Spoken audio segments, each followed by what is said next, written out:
Vamos a continuar considerando la carta a los Hebreos, que venimos ya viendo desde algunos días. En la predicación pasada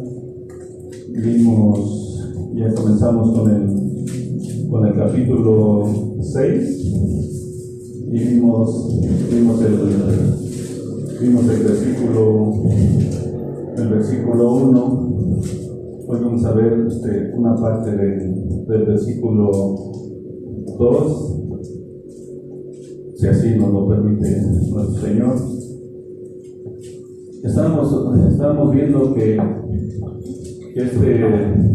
este capítulo viene de una exhortación que hace el autor, una exhortación en donde también nos exhorta y nos advierte más adelante. Vamos a ver en los versículos a partir del 3, del 4, de esta apostasía que nos viene hablando.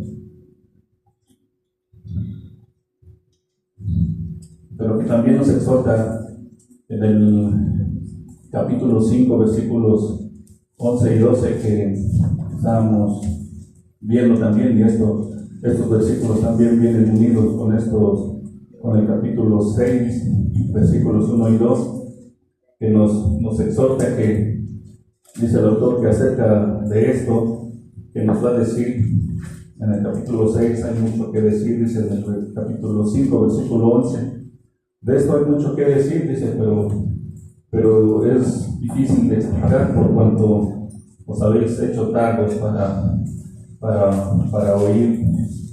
Dice en el 12, porque debiendo ser ya maestros, después de tanto tiempo, tendréis necesidad que se os vuelva a enseñar cuáles son los primeros rudimentos de las palabras de Dios, y habéis llegado a ser tales que tenéis necesidad de la leche y no del alimento sólido.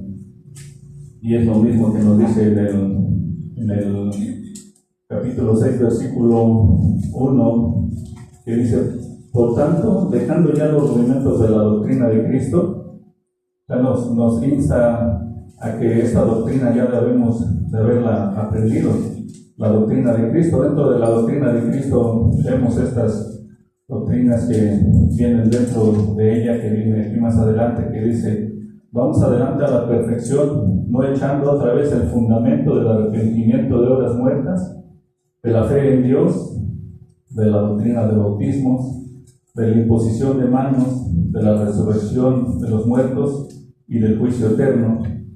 Y no debemos de perder de vista lo que nos dice al principio del versículo 1. Por tanto, habiendo ya puesto las bases, las cuales son los rudimentos de la doctrina de Cristo, de lo que nos exhortó ya en el capítulo 5, dice: debemos de seguir adelante, no que dejemos o que hagamos a un lado o quitemos esta doctrina, sino que, como en una construcción, primero se echan los cimientos, después se continúa con la construcción. Una construcción no se queda únicamente con los cimientos, se sigue adelante, se sigue construyendo con lo que sigue. Así nos dice el autor que así nosotros debemos de seguir adelante, porque el cimiento ya está puesto, y este cimiento es la doctrina de Cristo, la cual nos exhorta y nos reprende, porque dice que en esto debemos ser ya maestros. Debemos de, como lo mencionábamos anteriormente, debemos de tener la capacidad, por lo menos de una forma sencilla, de explicar qué es lo que contiene esta doctrina de Cristo y estas 6 doctrinas que nos hablan aquí. Que nos dice que debemos de seguir adelante, debemos de seguir creciendo, debemos de seguir madurando en la palabra de Dios.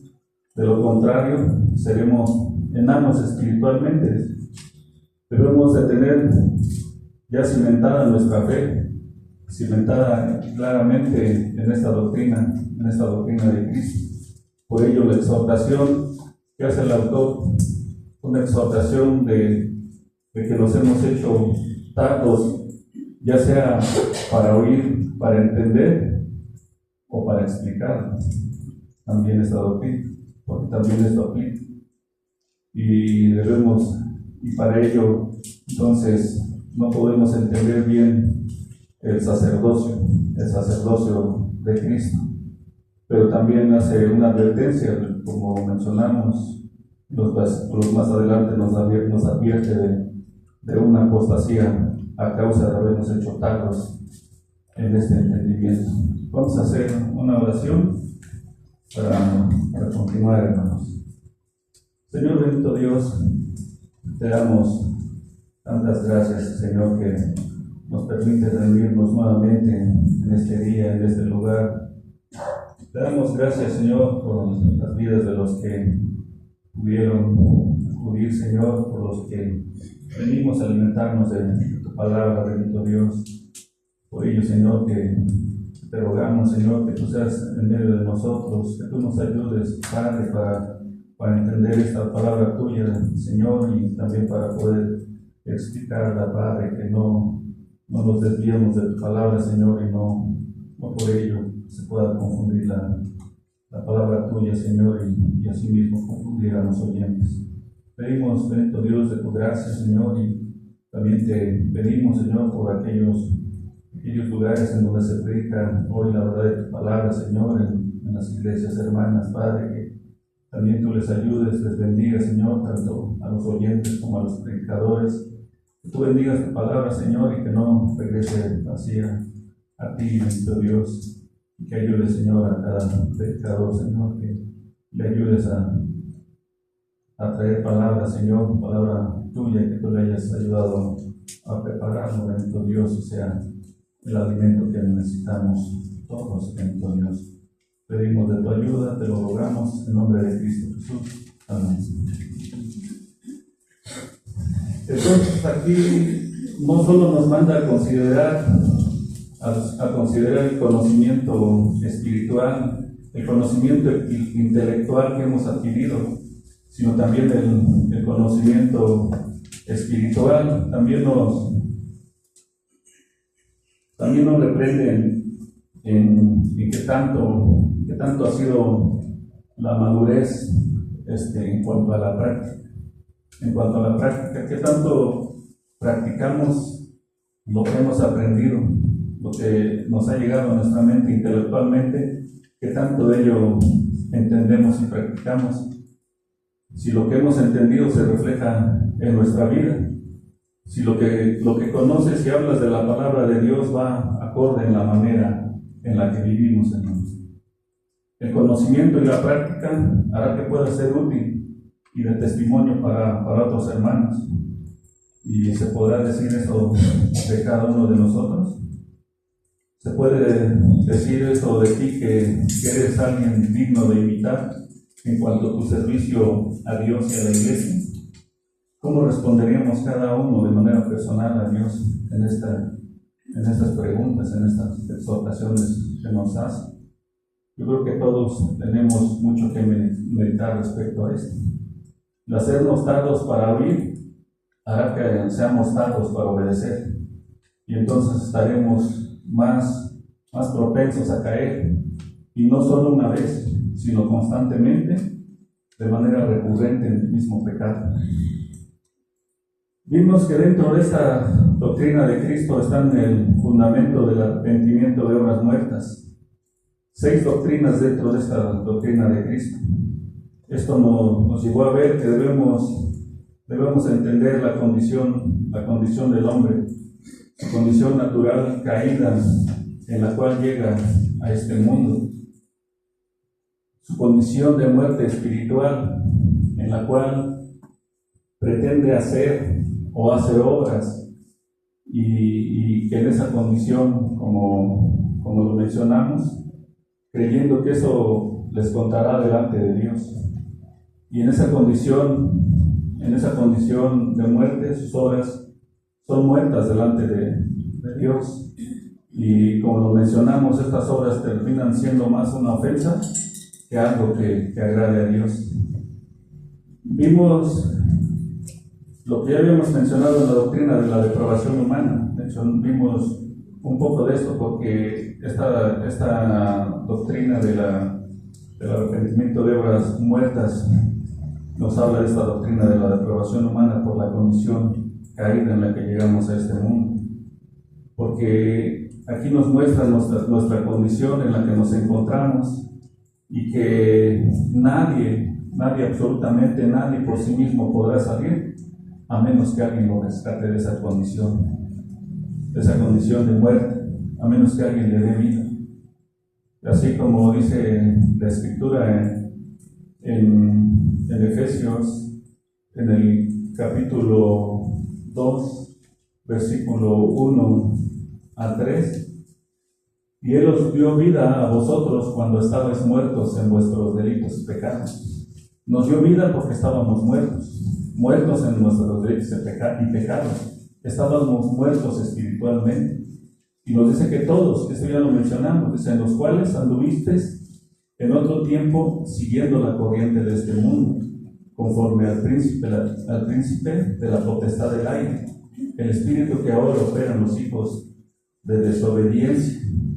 Entonces nos dio vida cuando estábamos muertos. Estábamos muertos y Él nos dio vida. Nos dice que estábamos siguiendo la corriente de este mundo. Estábamos haciendo la voluntad propia, la voluntad de la carne. Y éramos por naturaleza hijos de ira, hijos del diablo. Lo mismo que todos los demás nos dicen. Y como dijimos, entendiendo esta condición de muerte espiritual, entonces como podremos entender el fundamento de obras muertas. Entender que todo lo que se hace en esa condición nace de una persona muerta, por su condición. Entonces todo lo que hace son obras muertas.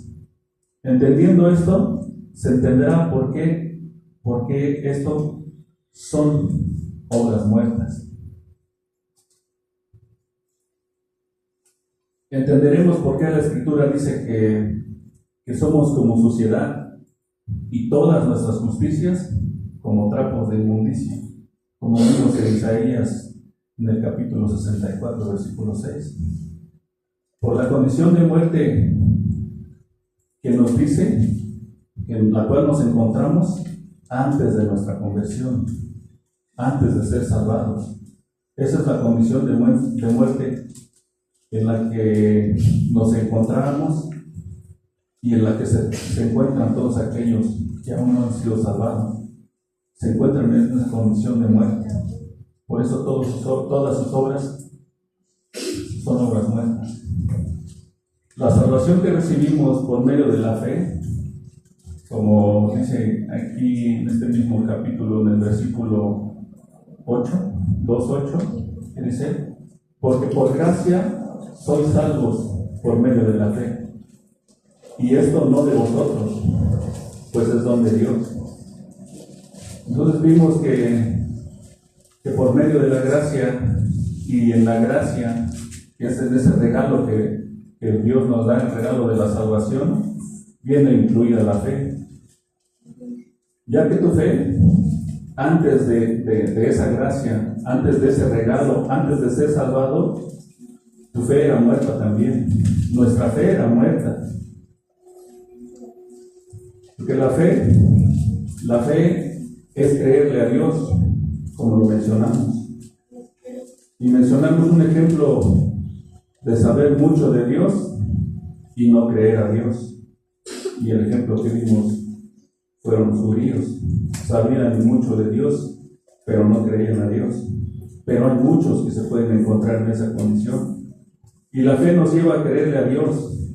La fe nos lleva a tener una seguridad. La fe nos lleva a estar totalmente convencidos. Nos lleva a estar totalmente convencidos de que somos salvos por medio de la palabra de Dios. Nos lleva a un convencimiento de que la palabra de Dios es la que está en nuestras Biblias, que nuestra Biblia es verdaderamente la palabra de Dios y que Dios nos habla a través de su palabra, a través de la Biblia. Y después de estar convencidos por medio de la fe que Cristo nos salvó, esto nos lleva a bautizarnos a un bautismo verdadero. Este versículo, esta doctrina de la doctrina de bautismos es una doctrina controversial, porque muchos hablan de diferentes bautismos, 7 o 9 bautismos, nos hablan de 3, pero vamos a verlo conforme a la Biblia y aún así vamos a mencionar el bautismo del Antiguo Testamento. Entonces vamos a iniciar con esta doctrina de bautismos que dice, leemos otra vez el versículo 1 del capítulo 6, que dice: por tanto, dejando ya los rudimentos de la doctrina de Cristo, no debemos de perder de vista que estamos hablando de esta doctrina de Cristo, Vamos adelante a la perfección, no echando otra vez el fundamento del arrepentimiento de obras muertas, de la fe en Dios, que es lo que acabamos de ver, de resumir, y de la doctrina de bautismos.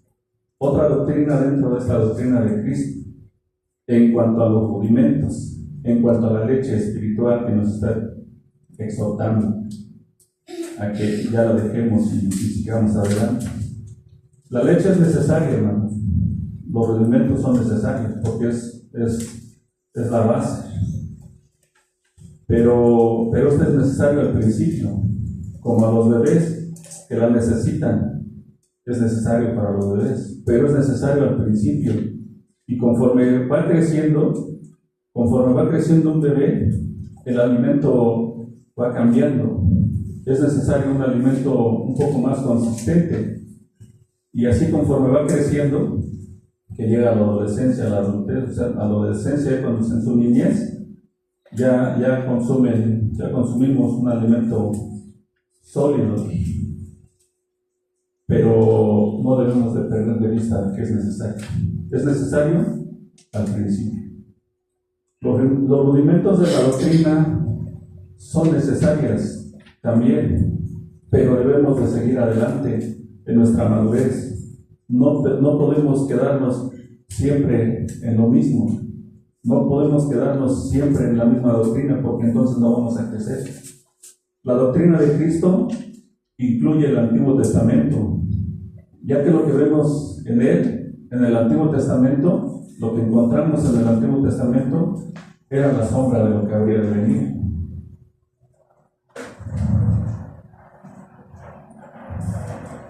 Pero como mencionamos, hermanos, esta doctrina sí es un poco controversial. Ahora, conforme a esta doctrina de la doctrina del bautismo, vamos a leer en Efesios, en el capítulo 4, en el versículo 5, que dice, entonces leamos del capítulo 4, dice, del versículo 4, dice: un cuerpo y un espíritu, como fuisteis también llamados en una misma esperanza de vuestra vocación, un Señor, una fe, un bautismo. Dice en el versículo 5, un solo bautismo. Y luego vamos a 1 de Pedro, en el capítulo 3, y leemos los versículos 18 al 21. Capítulo 3, versículos 18 al 21, que dice: porque también Cristo padeció una sola vez por los pecados, el justo por los injustos, para llevarnos a Dios, siendo a la verdad muerto en la carne, pero vivificado en espíritu, en el cual también fue y predicó a los espíritus encarcelados, los que en otro tiempo desobedecieron, cuando una vez esperaba la paciencia de Dios en los días de Noé, mientras se preparaba el arca, en la cual pocas personas, es decir, 8, fueron salvadas por agua. El bautismo que corresponde a esto ahora nos salva. El bautismo que corresponde a esto ahora nos salva, no quitando las inmundicias de la carne, sino como la aspiración de una buena conciencia hacia Dios por la resurrección de Jesucristo. Entonces nos está hablando de una salvación y de un bautismo. De un bautismo que ahora nos salva. pero nos dice que fueron salvados 8 personas por agua. Y dice en el 21, el bautismo que corresponde a esto ahora nos salva. Primero vemos la construcción del arca por Noé. Recuerdan, en el diluvio no vamos a ver todos los versículos, pero esto está en el libro de Génesis, en el capítulo 6, versículos 1 al 22. Y en el capítulo 7 y en el capítulo 8. Por tanto, como son muchos versículos, muchos capítulos no los vamos a ver. Pero todos hemos leído acerca del diluvio y vimos cuando Dios mandó a Noé a construir el arca. Entonces, Noé es mandado a construir el arca conforme lo que Dios le dice, conforme a las medidas, y lo manda a construirlo pues en tierra seca a la vista de todos. Y vemos que lo manda a construir y entendemos por la escritura cuánto tiempo se tarda en construir el arca Noé. Se tarda 120 años, y esto lo vemos en Génesis 6:3. Sí lo podemos ver, nada más este versículo. En el capítulo 6, versículo 3, y dijo Jehová: no contenderá mi espíritu con el hombre para siempre, porque ciertamente él es carne, mas serán sus días 120 años. De ahí empezó la cuenta regresiva, lo que se iba a construir el arca. 120 años que Dios les dio para arrepentirse. 120 años que Noé estuvo predicándoles, estuvo advirtiéndoles. Y como vemos, en esos 120 años nadie quiso escuchar.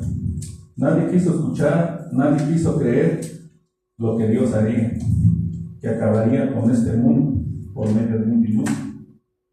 Pero nadie quiso oír. ¿Había evangelio aquí? Sí, porque el arca era el medio de salvación. Entonces, sí había evangelio. Y de toda esa población, de todos esos hombres, mujeres y niños, nadie quiso escuchar. Nadie. De toda esa generación, todos los seres humanos que existían en ese entonces, ustedes lo pueden ver en esos capítulos 6, 7, 8, del 9 todavía habla de Noé. Todos fueron muertos, todos fueron desaparecidos, y solamente fueron salvados 8. Fue salvado Noé, su esposa, sus 3 hijos y sus 3 nueras. 8 personas dentro del arca, 8 personas salvadas. Entonces vemos aquí 2 tipos de bautismos. Ahora vayamos a Romanos, en el capítulo 6. Romanos capítulo 6, y leamos el versículo 4, que dice: porque somos sepultados juntamente con él para muerte por el bautismo, a fin de que como Cristo resucitó de los muertos por la gloria del Padre, así también nosotros andemos en vida nueva. Dice el versículo 3: ¿o no sabéis que todos los que hemos sido bautizados en Cristo Jesús hemos sido bautizados en su muerte? Fuimos sepultados juntamente con él para muerte por el bautismo, en su muerte, en su sepultura y en su resurrección. También vemos en Colosenses, en el capítulo 2, versículo 12, que dice: sepultados con él en el bautismo, en el cual fuisteis también resucitados con él mediante la fe en el poder de Dios que le levantó de los muertos. Sepultados con él en el bautismo mediante la fe. Primero la fe, luego el bautismo. Primero la certeza estar totalmente convencidos de lo que Dios dice, con la seguridad de que la palabra de Dios es la verdad. Porque con su muerte, con la muerte de Cristo, dice la palabra de Dios, con su muerte hemos muerto con Cristo al pecado. En su sepultura fuimos sepultados con Él. En su resurrección hemos resucitado con Cristo en una nueva vida. Noé y su familia fueron primeramente sepultados en el arca. ¿Cómo entendemos que fueron sepultados? No soy buen dibujante, hermanos, pero así como dice la escritura, tenía como una forma rectangular el arca. Cuando comenzó a llover, fue sepultada este arca. Y el propósito de ello, el propósito del arca, como sabemos y entendemos, pues era salvar a los que estaban adentro. Y en esta salvación era porque Dios estaba ejecutando un juicio por medio del agua. Dice en 1 de Pedro, en el 3:21 que leímos, dice: el bautismo que corresponde a esto ahora nos salva. Y está hablando de Noé y del arca. Dice: el bautismo que corresponde a esto ahora nos salva. El propósito del arca era salvar. Nos está hablando del arca, nos está hablando de una figura, nos está hablando de un tipo, de un símbolo, de una imagen, pero de Cristo. Primero vemos la manera en que se construyó el arca. En el capítulo 6, versículo 14 de Génesis, podemos ver esto que le dice Dios: hazte un arca de madera de gofre, harás aposentos en el arca y la calafatearás con brea por dentro y por fuera. Le dice a Noé que haga un arca, que la haga de madera y que la tiene que calafatear por dentro y por fuera. El calafateado a la madera, por dentro y por fuera, no solamente serviría para impedir el paso del agua, sino que este proceso haría que la madera se hiciera más resistente, sería capaz de soportar los golpes y embistes que sufriría dentro del agua. Y nos damos cuenta de esto porque vayamos nuevamente a Génesis en el capítulo 7, en el versículo 11.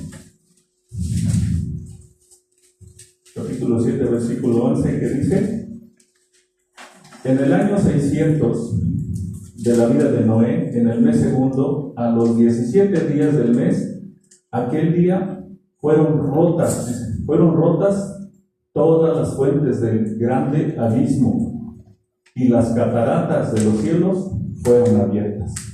O sea, fue un agua inmensa.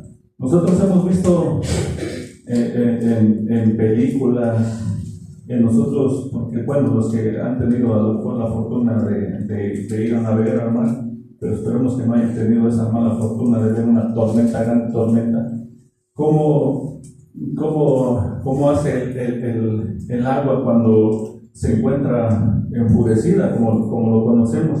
Pero ahora imagínense cuando está siendo derramado toda esta torrente de agua sobre la tierra y sobre el arca.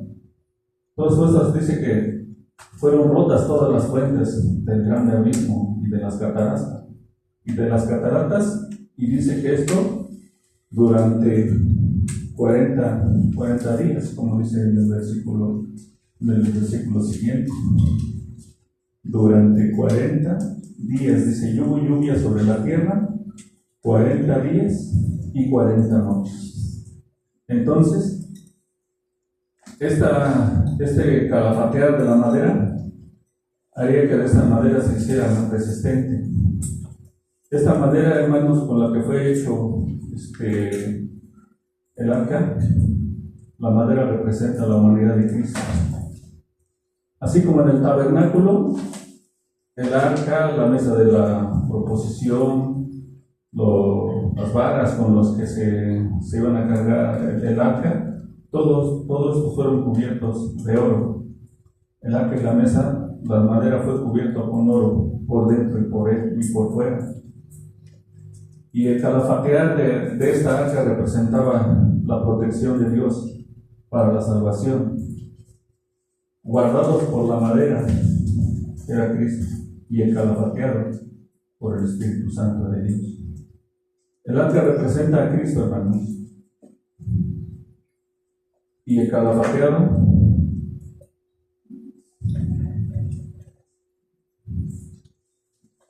representa la resurrección del Espíritu Santo. Leímos en 1 de Pedro 3:21, dice: el bautismo que nos salva es la de Cristo, porque estamos dentro de Él. Esta arca primero estaba así, pero en un momento llegaba a quedar así, adentro del agua, y después volvía a salir a flote, volvía a salir arriba. Dice que el bautismo que ahora nos salva es la de Cristo, porque en el bautismo estamos dentro de Él, y cuando Él muere, morimos con Él, y cuando resucita, resucitamos con Él. Vamos nuevamente a Génesis en el capítulo 7, en el versículo 16, que dice: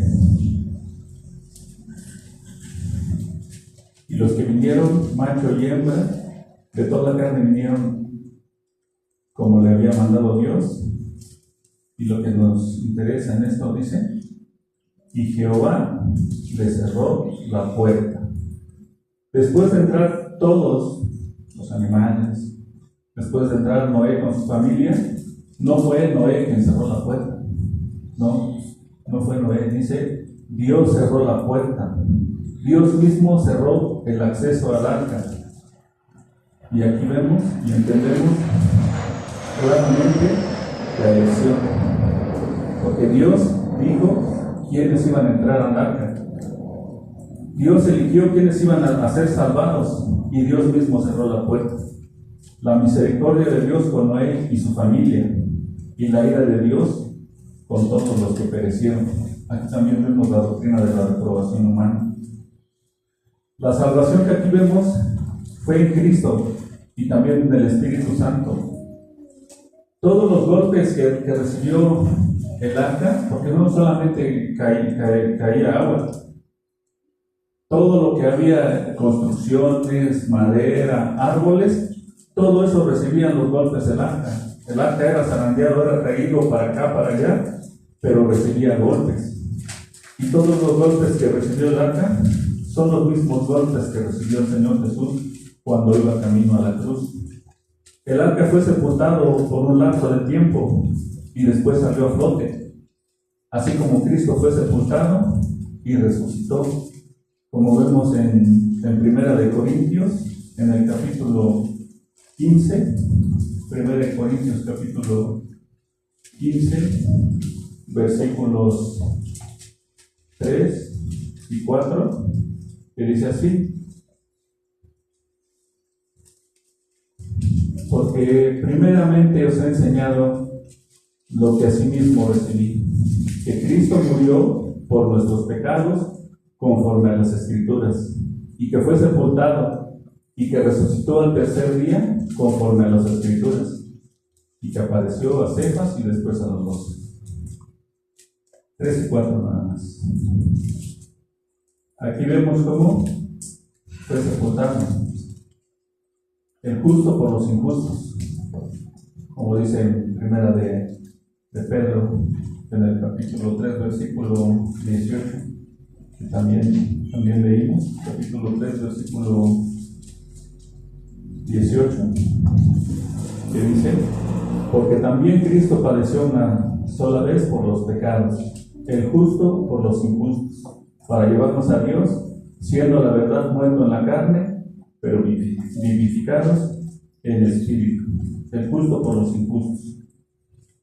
El arca, después de todo esto, después de los 40 días, reposó en una parte alta, hermanos. Después de que toda esta tormenta, después de que cayó toda esta inmensa cantidad de agua, el arca reposó. Y reposó en una parte alta. Y la resurrección y la salvación que tenemos en Cristo es así, porque nosotros reposamos ahora en Cristo. Juntamente con Él seremos subidos a esa parte alta, que es el cielo. Y después del diluvio, hermanos, cuando la puerta del arca ahora es abierta a los que fueron salvados. Estos que fueron salvados inician una nueva vida. Noé y su familia inician una nueva vida, porque toda la maldad, todo lo que Dios había castigado en ese juicio, todos habían perecido. Entonces Noé y su familia inician una nueva vida, una vida diferente. Ya no había nadie ni nada de lo que el mundo como lo habían conocido. Pero así también los creyentes que son salvados, ¿no? Así también los creyentes salen a una nueva vida. El testimonio, salen y dan un testimonio de esta nueva vida. Leemos en Efesios, en el capítulo 4, versículos 1 al 5, Efesios 4, 1, 5, el testimonio de esta nueva vida. Dice: yo pues, preso en el Señor, os ruego que andéis como es digno de la vocación con que fuisteis llamados, con toda humildad y mansedumbre, soportándoos con paciencia los unos a los otros en amor, solícitos en guardar la unidad del Espíritu en el vínculo de la paz, un cuerpo, un espíritu, como fuisteis también llamados en una misma esperanza de vuestra vocación, un Señor, una fe, un bautismo. En 1 Corintios, en el capítulo 12, versículo 12 también, 1 Corintios 12, dice así: porque así como el cuerpo es uno y tiene muchos miembros, pero todos los miembros del cuerpo, siendo muchos, son un solo cuerpo, así también Cristo. Dice el 13: porque por un solo espíritu fuimos todos bautizados en un cuerpo, sean judíos o griegos, sean esclavos o libres, a todos se nos dio a beber de un mismo espíritu. El bautismo por el cual somos introducidos al cuerpo de Cristo. Dios te da tiempo para bautizarte y dar testimonio. Dios nos da mucho tiempo, hermanos, para escuchar del Evangelio, para arrepentirnos, para buscar a Cristo. Así como a los antediluvianos, todos los que murieron en el diluvio, Dios les dio 120 años para que se arrepintieran. ¿Cuánto tiempo te ha dado a ti para esto? Tú que no te has adherido a la membresía de la iglesia. ¿Cuánto tiempo te ha dado Dios para esto? ¿Cuánto tiempo más necesitas? Muchos dicen que no quieren un compromiso con la iglesia. Otros dicen que no están preparados. Pero cuando dicen que no están preparados, también en el fondo no quieren un compromiso. Para ellos claramente, pues no son creyentes. Eso es lo que dice la Escritura. Y así como en el arca, así es con Cristo, hermanos. Hay una sustitución y una doble imputación. Porque allí Cristo les dio una nueva vida. El arca les dio una nueva vida. Los salvó. Y Cristo también te dio una nueva vida. Una nueva vida y llevó tus pecados. Él te da vida y tus pecados son imputados a Él. El justo por los injustos.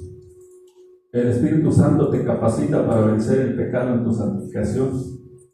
Aunque esto no quiere decir que ya no pecarás. De esto es lo que vemos nosotros en el Antiguo Testamento, en la doctrina de Cristo. Todo esto lo podemos ver. Pero esta doctrina de Cristo también estaba en el Antiguo Testamento. Y hay un ejemplo muy claro en donde vemos esta doctrina de Cristo. Y esta doctrina de Cristo lo podemos ver en el ejemplo de Naam el leproso. Allí podemos ver la doctrina de Cristo. Allí podemos ver el Evangelio, el arrepentimiento, la fe. Podemos ver el bautismo. Podemos ver la imposición de manos, de la resurrección de los muertos y del juicio eterno. Y vayamos, para que veamos esto, vayamos a Segunda de Reyes. A Segunda de Reyes, en el capítulo 5, Segunda de Reyes, capítulo 5, y vamos a leer unos pocos versículos y después vamos a ver cómo se ve toda esta doctrina de Cristo en este pasaje del Antiguo Testamento. Dice en el versículo 1: Naamán, general del ejército de Siria, era un varón grande delante de su señor, y lo tenía en alta estima, porque por medio de él había dado Jehová salvación a Siria. Era este hombre valeroso en extremo, pero leproso. Y de Siria habían salido bandas armadas y habían llevado cautiva de la tierra de Israel a una muchacha, la cual servía a la mujer de Naamán. Esta dijo a su señora: si rogase mi señor al profeta que está en Samaria, él lo sanaría de su lepra. Entrando Naamán a su señor, le relató diciendo: así ha dicho una mujer que es de la tierra de Israel. Y le dijo el rey de Siria: anda, ve, y yo enviaré cartas al rey de Israel. Salió pues él, llevando consigo 10 talentos de plata y 6 piezas de oro y 10 mudas de vestido. Tomó también cartas para el rey de Israel que decían así: cuando lleguen a ti estas cartas, sabe por ellas que yo envío a ti mi siervo Naamán para que lo sanes de su lepra. Luego el rey de Israel leyó las cartas, rasgó sus vestidos y dijo: ¿soy yo Dios que mate y dé vida para que él te envíe a mí que sane un hombre de su lepra? Considerad ahora y ved cómo busca ocasión contra mí. Recordemos que Siria e Israel eran enemigos. De hecho, los sirios habían invadido Israel y se habían llevado a esta muchacha, esclava. Dice en el 8: cuando Eliseo, el varón de Dios, oyó que el rey de Israel había rasgado sus vestidos, envió a decir al rey: ¿por qué has rasgado tus vestidos? Venga ahora a mí y sabrá que hay profeta en Israel. Y vino Naamán con sus caballos y con su carro, y se paró a las puertas de la casa de Eliseo. Entonces Eliseo le envió un mensajero diciendo: ve y lávate 7 veces en el Jordán, y tu carne se te restaurará y serás limpio. Y Naamán se fue enojado, diciendo: he aquí yo decía para mí, saldrá él luego y estando en pie invocará el nombre de Jehová su Dios, y alzará su mano y tocará el lugar y sanará la lepra. Abama y Farfa, ríos de Damasco, ¿no son mejores que todas las aguas de Israel? Si me lavaré en ellos, ¿no seré también limpio? ¿Y qué hizo? Se volvió y se fue enojado. Regresó, se fue enojado.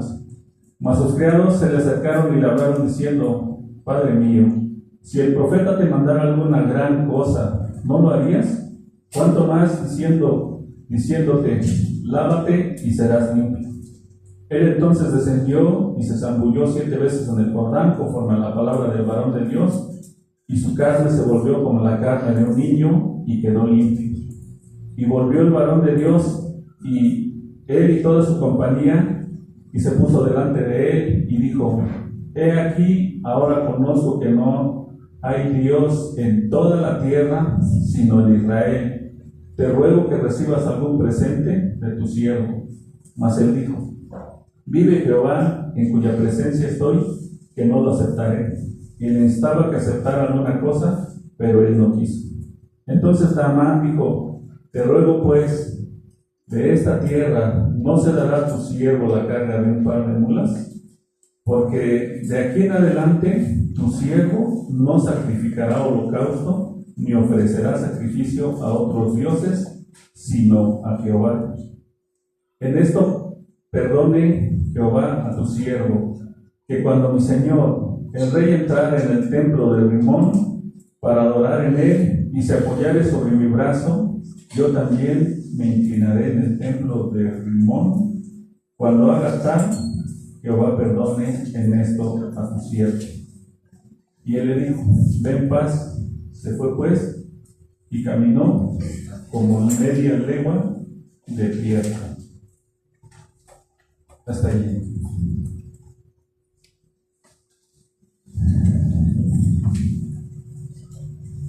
Entonces, después de leer y considerar la doctrina de Cristo, vemos esta misma doctrina en el Antiguo Testamento. Primero, Naamán recibe el Evangelio. Lo recibe por medio de esta joven israelita, que le dice: ve allá en Samaria hay sanación. En Samaria había sanación para él, habían buenas noticias para él. El Evangelio son buenas noticias, son las buenas noticias de salvación. Y le dice: ve a Samaria, allá hay sanación para ti. Naamán recibe primeramente el Evangelio, y después en el versículo 10 vemos que Naamán no es recibido por el profeta Eliseo. Primero va con el rey, va con las cartas. El rey se rasga las vestiduras, el rey se enoja, y el rey de Israel siente que está recibiendo una provocación del rey de Siria. Se enoja, se rasga las vestiduras y les dice: ¿y qué le dice? ¿Acaso soy yo Dios para que me mande a este general y yo lo sane? Y después escucha al profeta Eliseo y va y le dice al rey que lo mande allá con él, pero Eliseo no sale a recibir a Naamán. Manda un mensajero, y Naamán, ¿qué es lo que hace? Porque no salió el profeta a recibir. Naamán se enoja por la posición que tenía, la posición de un general, y sentía que debía ser recibido personalmente, y además sentía que merecía ser sanado en ese momento y en ese lugar. Y todavía aún agregó, cuando le dijo al mensajero que se fuera, que se introdujera en el río, y que se zambulliera 7 veces. ¿Y qué es lo que hace Naamán? Se enoja y agrega: en Damasco hay mejores ríos que en Israel. ¿Por qué no me mandó allá de regreso? Y en esos mejores ríos más bonitos, ¿por qué no entré ahí? Están hasta más limpios. ¿Qué es lo que hace? Se enoja y se va. Naamán se va, se regresa. Pero sus criados lo convencen y le vuelven a hablar diciendo que si el profeta le mandara una gran cosa por hacer, ¿no lo haría? Como vemos en el versículo 13. Entonces dice: ¿cuánto más diciéndote, lávate y serás limpio? ¿Y qué es lo que hace Naamán? Entonces vuelve el arrepentimiento. Ahí vemos el arrepentimiento porque vuelve. Y entonces Naamán reflexiona y hace lo que Eliseo le mandó. Después del arrepentimiento vemos la fe, porque cree, está seguro. Ahí ya está convencido de lo que va a hacer y de lo que va a resultar de ello. Viene el arrepentimiento, viene la fe, es convencido de lo que dijo el profeta, se zambulle. Y esto es una forma de bautismo, porque es la forma de profesar nuestra fe. ¿Y delante de quién lo hizo? Llevaba una comitiva. Y así es como nosotros damos testimonio también, hermano, al mundo. Es una confesión pública de que estamos convencidos y seguros de entregar nuestra vida a Cristo. Es un testimonio externo de profesar nuestra fe y de ser al mundo que hemos sido salvados. Y entonces aquí donde vemos la imposición de manos. Recordemos que la imposición de manos era una transmisión. ¿Recuerdan lo que se hacía con los corderos? Se hacía una imposición de manos y era donde se hacía la doble imputación. La inocencia del cordero perfecto, que no había cometido ninguna transgresión, y los pecados eran transmitidos a él. Entonces la imposición de manos era una transmisión de algo, y eso lo vimos cuando vimos esto en el Antiguo Testamento. La imposición de manos en el animalito, vimos la doble imputación. Y así es con nosotros, hermanos. Y así fue con nosotros. Nuestros pecados fueron imputados a Cristo. Él nos hizo limpios. Y su santidad es imputada a nosotros. Y dice que Naamán salió limpio. En el Antiguo Testamento esa era la transmisión de algo, se imponían las manos. Y en el Nuevo Testamento es cuando reciben el Espíritu Santo.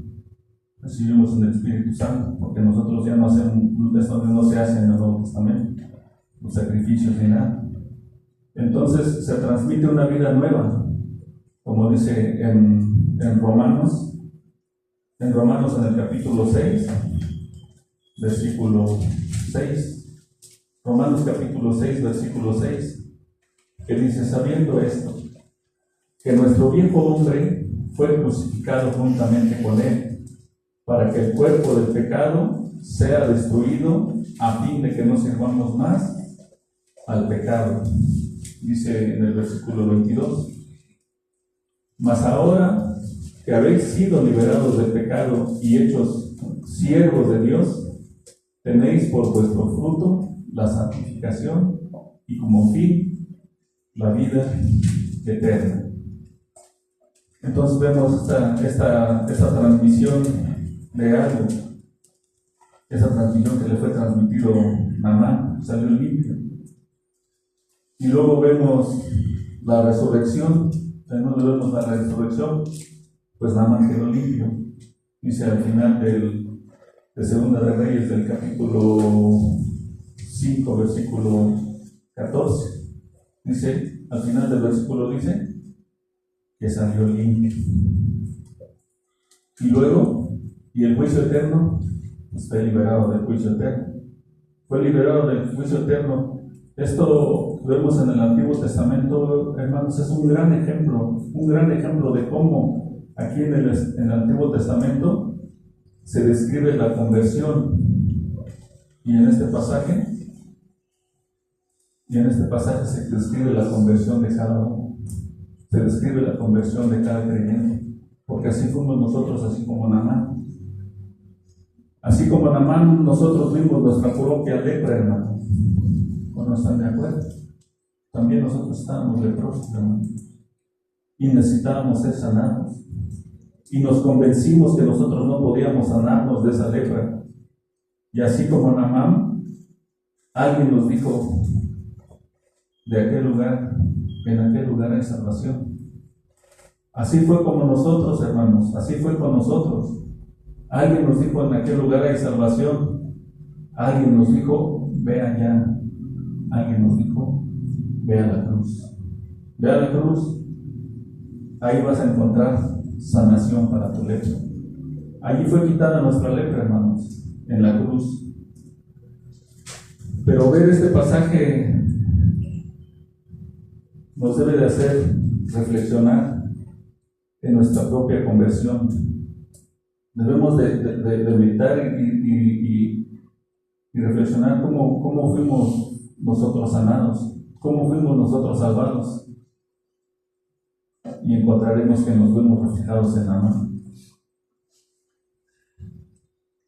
Encontraremos que en nuestra propia conversión vemos que cuando Dios nos busca, cuando Dios nos buscó, vamos a ver que así como con Naamán, Dios puso toda su providencia para llegar a la salvación. Dios nos dio, Dios puso a alguien que nos hablara del Evangelio y Dios nos acorraló. Dios nos acorraló porque dice en la parábola de las bodas, fuérzalos a entrar. Porque muchas veces, aún conociendo el Evangelio, no quieren entrar. Aún conociendo, no quieren entrar. Dice Dios, fuérzalos a entrar. Así nos pasó a nosotros. Porque aún no resistíamos y no queríamos entrar. Pero cuando Dios elige a alguien, en su gracia, toda esa providencia va a estar dispuesta para que seamos llevados a la cruz. Vemos en esto, vemos la salvación, vemos la conversión, también vemos la santificación. En el capítulo 5 que ya leímos, en los versículos 18 y 19, dice así, versículos 18 y 19 dice así, y aquí vemos la santificación porque dice, en esto perdone Jehová a tu siervo, que cuando mi señor el rey entrara en el templo de Rimón para adorar en él, y se apoyare dentro de mi brazo, se apoyare sobre mi brazo, si yo también me inclinare en el templo de Rimón, cuando haga tal cosa, Jehová perdone en esto a tu siervo. Jehová perdone en esto a tu siervo. Y Naamán y Eliseo le dijo, ve en paz. Se fue pues y caminó. Ve en paz. Podemos ver, hermanos, que todo esto siempre apuntó a Cristo. Siempre apuntó a Cristo porque Dios sabe que nosotros fuimos convertidos. Dios sabe que nos rescató y nosotros lo sabemos y lo entendemos. Que cuando Dios nos rescató y nos salvó, no dejamos de pecar. Seguimos pecando. Así como Naamán le dijo a Eliseo, si yo inclinare mi rostro con los dioses, que Dios no me lo tome en cuenta. Sabía que iba a pecar. Sabía que iba a pecar. Y nosotros sabemos que vamos a pecar. Y Dios nos perdona de eso. También de eso nos perdona. Entonces podemos ver aquí como en el Antiguo Testamento también esto apuntó a la doctrina de Cristo. Todo esto apuntó a Cristo. Y vemos aquí también la elección sobre personas en el Antiguo Testamento que no pertenecían al pueblo de Dios. Naamán el leproso, Naamán el sirio. Naamán el sirio no era judío, no era israelita. Pero nosotros tampoco pertenecíamos, hermanos, al pueblo judío. No pertenecemos al pueblo judío. No somos israelitas. No somos israelitas en la carne, pero sí en el espíritu. Pertenecemos al Israel espiritual. Dice en Romanos, en el capítulo 9, Romanos capítulo 9, versículo 6. Romanos 9, 6 dice: no que la palabra de Dios haya fallado, porque no todos los que descienden de Israel son israelitas. No todos los que descienden de Israel son israelitas, ni por ser descendientes de Abraham son todos hijos, sino en Isaac que será llamada descendencia. Esto es, no los que son hijos según la carne son los hijos de Dios, sino que los que son hijos según la promesa son contados como descendientes. Entonces, hermanos,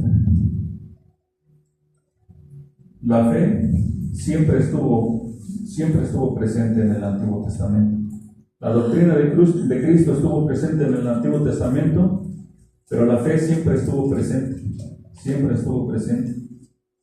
Dice en Hebreos, en el capítulo que también ya leímos, Hebreos 11:6, que dice: pero sin fe es imposible agradar a Dios, porque es necesario que el que se acerca a Dios crea que le hay y que es galardonador de los que le buscan.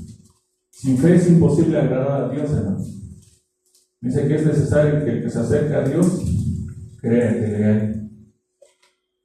En el Antiguo Testamento recuerdan que para presentar sus ofrendas en el tabernáculo se tenían que arrepentir y tenían que tener fe que eso cubriría su pecado. Todas las liturgias, todos los sacrificios que se hacían estaban relacionados con la doctrina de Cristo, porque todo eso apuntaba a Cristo. Y así como Naamán el leproso, así nos lleva Dios a la salvación, nos lleva Dios a la conversión. Y como mencionamos muchas veces, a la fuerza, hermanos. Muchas veces a la fuerza, aún con el conocimiento que tenemos, aún con el conocimiento del Evangelio que hemos recibido durante muchos años. Dice: fuérzalos a entrar, porque aún conociendo este Evangelio no querrán entrar. ¿Cómo estás tú que te reúnes en este lugar? ¿En qué condición te encuentras en este momento?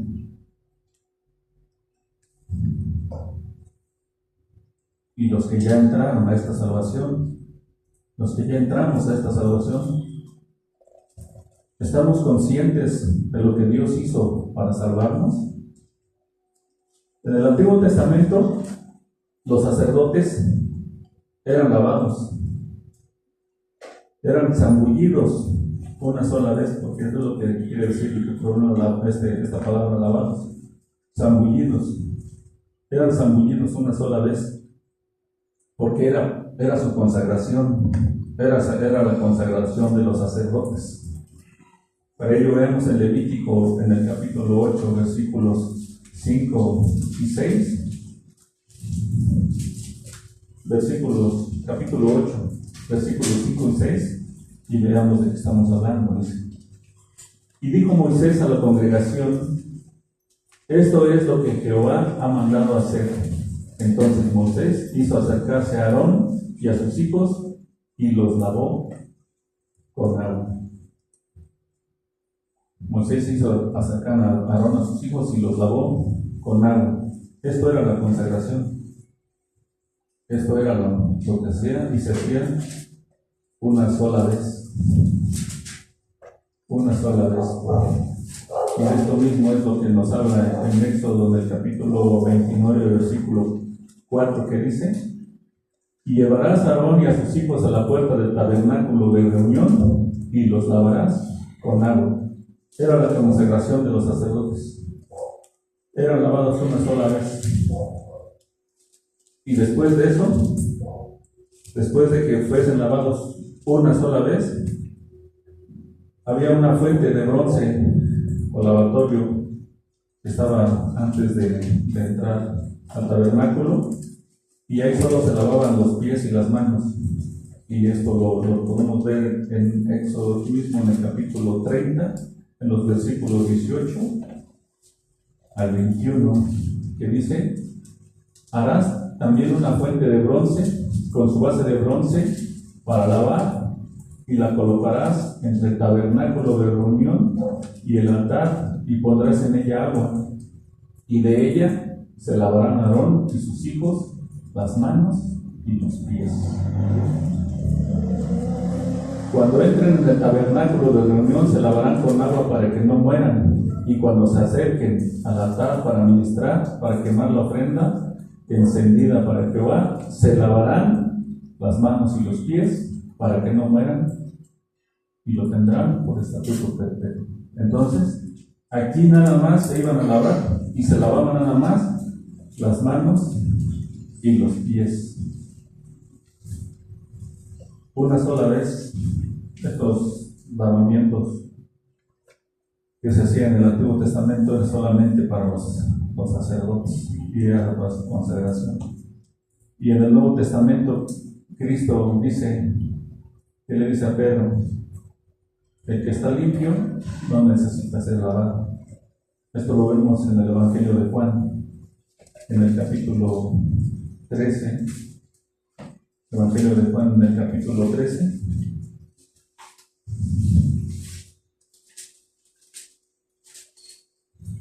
Versículo 10. Bueno, más atrás sabe que el Señor Jesús le iba a lavar los pies a sus discípulos, y leemos del versículo 6, dice Pedro que no se deja lavar, y dice: entonces vino a Simón Pedro, y Pedro le dijo: Señor, ¿tú me lavas los pies? Respondió Jesús y le dijo: lo que yo hago tú no lo comprendes ahora, mas lo entenderás después. Pedro le dijo: no me lavarás los pies jamás. Jesús le respondió: si no te lavare, no tendrás parte conmigo. Le dijo Simón Pedro: Señor, no solo mis pies, sino también las manos y la cabeza, todo el cuerpo. Dice Pedro. El Señor Jesús le dice: el que está lavado no necesita lavarse, no necesita sino lavarse los pies, pues está todo limpio, y vosotros limpios estáis, aunque no todos, vosotros limpios estáis. Ellos ya habían sido bautizados en el Espíritu Santo. Ustedes ya están limpios y no necesitan sino lavarse los pies. Y así hizo Dios con nosotros, hermanos. Nosotros fuimos lavados con el bautismo del Espíritu Santo. Dice en la palabra de Dios que fuimos llamados a ser reyes y sacerdotes. Y los reyes y sacerdotes servían en el tabernáculo. Los sacerdotes, servían en el tabernáculo. Fuimos llamados a ser sacerdotes.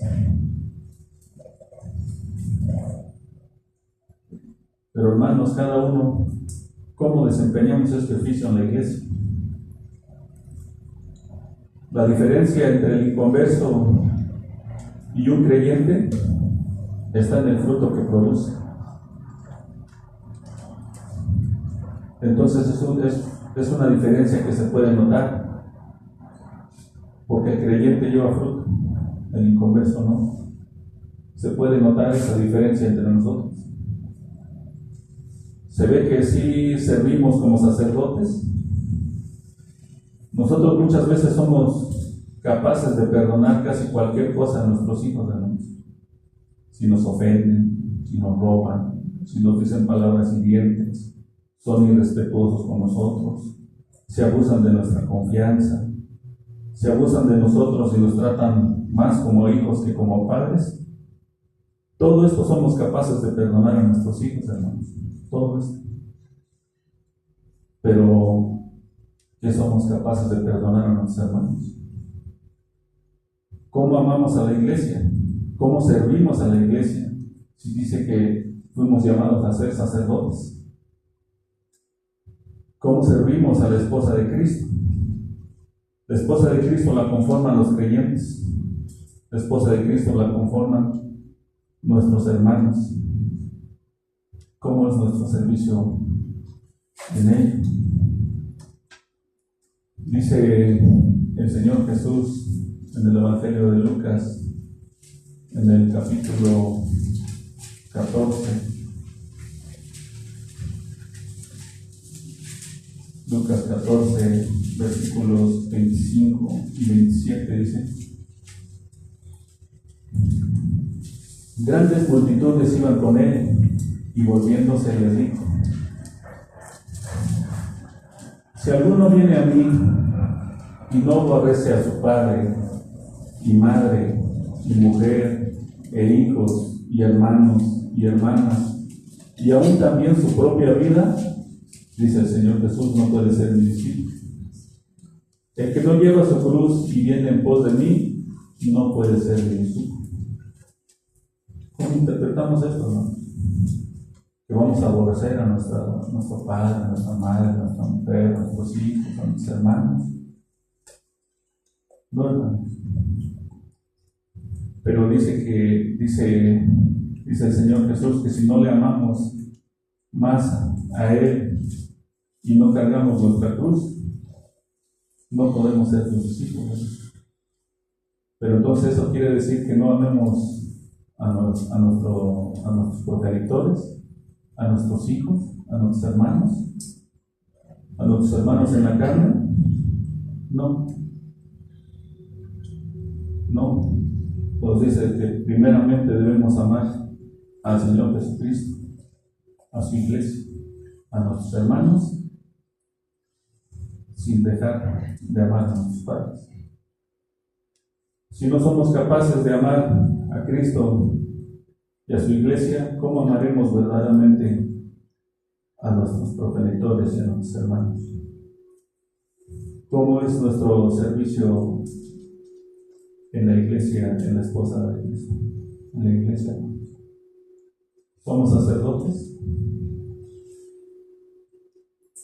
¿O no se puede notar ninguna diferencia entre un inconverso y nosotros?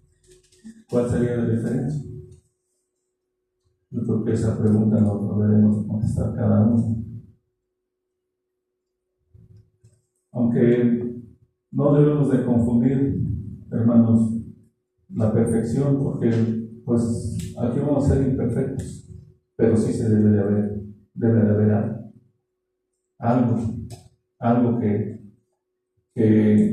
vaya acorde a lo que hemos profesado en nuestra fe, con lo que hacemos como sacerdotes en nuestro servicio a Dios, a la iglesia, a nuestros hermanos. Y los que aún no se han querido entregar, pues vemos claramente la reproducción humana y el diluvio. ¿Cuánto tiempo les dio? 120 años, hermanos. ¿Cuánto tiempo les ha dado? ¿Cuánto tiempo han escuchado la palabra de Dios? ¿Han escuchado de la salvación? ¿Han escuchado de las buenas noticias? Seguirán diciendo que aún no están listos. Seguirán diciendo que no quieren un compromiso con Cristo. Y nosotros, hermanos, cumplamos con ese compromiso que hemos adquirido con Cristo. Honremos esa profesión de fe, honremos a Cristo, honremos a nuestro Señor, a nuestro Rey y Salvador, Cristo Jesús. Hacemos una oración. Señor bendito Dios, nuestro Padre, te damos Tantas gracias, Padre Dios, oportunidad que nos das de escuchar tu palabra, Señor. Te pedimos que la bendiga, Padre, que no regrese vacía a ti, bendito Dios. Palabra sea como esa espada de 2 kilos, Señor, que traspase los corazones endurecidos, bendito Dios, que nos lleve a reconocer nuestro pecado, Señor, como creyentes que tenemos que acercarnos a ti todos los días, Padre, para pedirte perdón por todas estas veces que caemos y que caemos, bendito Dios, y que ofendemos. Tú nos lleves, Señor, a ver qué estamos haciendo con nuestra profesión, Señor, con nuestro oficio de sacerdote. ¿Qué estamos haciendo con esta salvación, Señor? ¿Qué estamos haciendo en tu iglesia? ¿Qué estamos haciendo con nuestros hermanos? ¿Qué estamos haciendo con la esposa de Cristo, bendito Dios? Y los que aún no han doblado sus rodillas, Señor, y no han querido adquirir un compromiso con Cristo, te rogamos por ellos, Padre, para que también tengas misericordia, Señor, y hablen esos corazones que te traspasas con el poder de tu palabra, Señor. Tengas misericordia y nos lleves, bendito Dios, al arrepentimiento, a rogar por la salvación de sus almas, Señor. No importa, Señor, el tiempo que lleven, sea poco, sean muchos, ten misericordia de todos. En el nombre de Cristo te lo pedimos. Amén.